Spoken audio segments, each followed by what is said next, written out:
Let's start with a few tips and things you have to do to get the most inexpensive flight possible to your dream destination. First, go into the incognito mode by pressing Ctrl Shift and N, or go to Settings and choose New Incognito Window. This will make sure that airlines will not higher the price just because they see you are interested in something. Use a good site to search different flights. I recommend using Google Flights. Type in your destination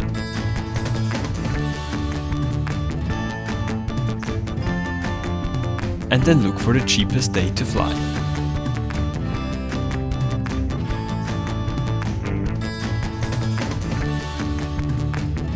Afterwards, you can compare the airlines and choose your flight.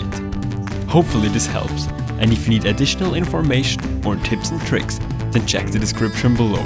Good luck!